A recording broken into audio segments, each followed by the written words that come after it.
Welcome to Mind Over Matter, where we deep dive into the most pressing issues of our time. I'm your host, Anya, and today we have the incredible Dr. Cali Estes, the addictions coach, joining us to discuss how to tackle addiction and mental health in 2025. So, Dr. Estes, you have had an incredible journey overcoming personal struggles and helping others do the same. So, what do you think are the biggest challenges we face in tackling addiction and mental health today? Well, I think the biggest problems are we're still facing stigma around mental health and addiction. And a lot of people still think, it's a choice that you're addicted to something. But we're learning that there's so many more addictions besides drugs and alcohol that it's just, you know, everything from like social media to shopping to working to money. Everything can be an addiction. And we're starting to get more and more aware of what those things are and how we can tackle them. Absolutely. So, you have mentioned the importance of play and connection in combating mental health issues. How do you see these elements playing a role in addiction recovery?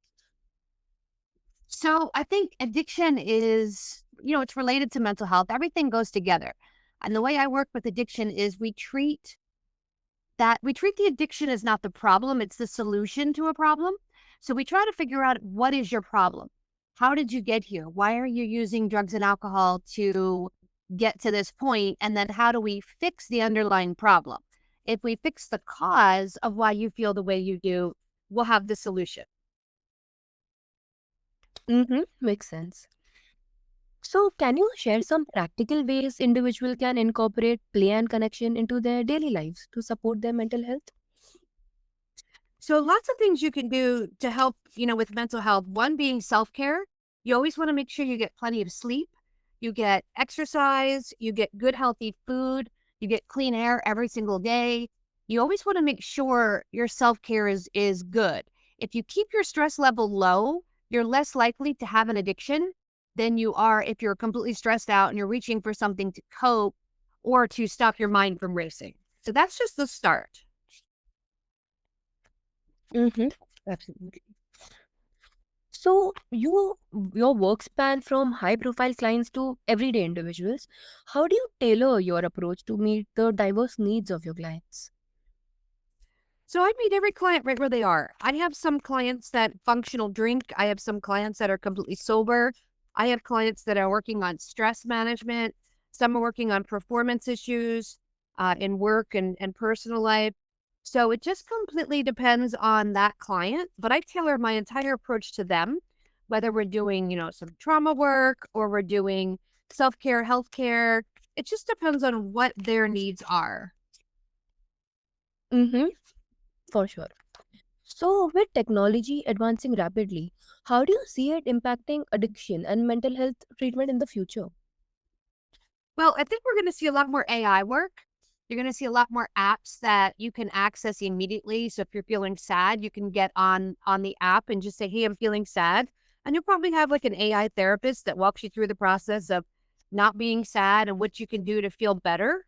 I think we're going to see a lot of that. I think there's going to be a lot more online stuff, less in person, treatment centers and addiction work in person, and more, I would say, technology based. Mm-hmm.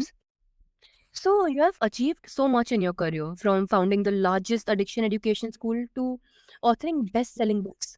What drives you to keep pushing boundaries in this field? A little bit of boredom and always trying to do something different. I take a look at what people are doing currently and I ask myself, is it working? And a lot of the times the answer I say is no. Traditional treatment has a 97% fail rate.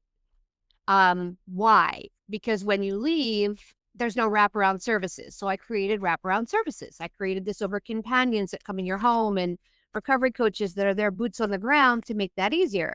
And then a lot of people said, well, we can't afford that. What can we do? So I created a group that people can chat into.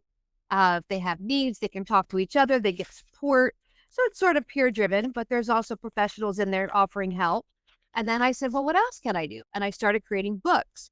And I learned the more that I tell my story, the more people are, impacted by it and inspired by it, and then they become individuals that want to help. So then I created this school for people to learn. We're global. So the Addictions Academy has 45 classes right now for everything from addiction and mental health for people that want to get trained to learn how to do that type of work.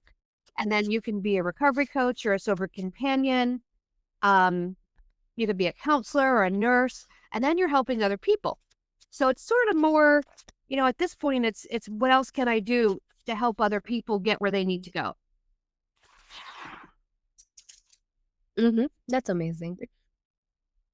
So, what common misconceptions about addiction and mental health do you encounter, and how do you address them?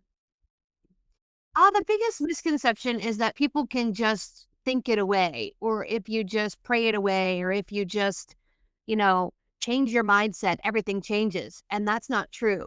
A big part of addiction and mental health is chemical. So if your brain chemistry is off, everything else is off. So you've got to get your chemical down. Then you've got to get your mental and your emotional under control, which includes dropping your stress level. So that's the biggest misconception. Right.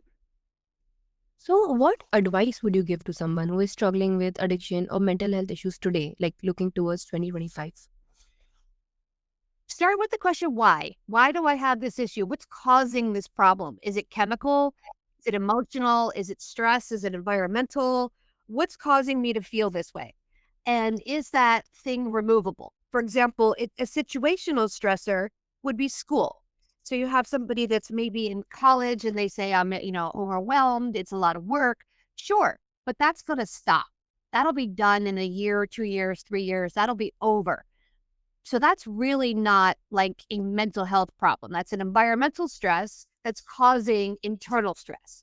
So it's different than, say, a chemical internal stress inside your body that has to be changed, like a mineral deficiency or like bipolar disorder. That's more mental. So we have to figure out the why. If you figure out the why, you can solve for the why. 100%. So, thank you so much, Dr. Estes, for sharing your invaluable insights with us today. Your dedication to transforming lives is truly inspiring. To our listeners, remember that the journey to mental health and overcoming addiction is a continuous one. But with the right tools and support, it's entirely possible. Let's take action towards a let's take action today and create a healthier, more connected future. Until next time, stay strong and keep pushing forward.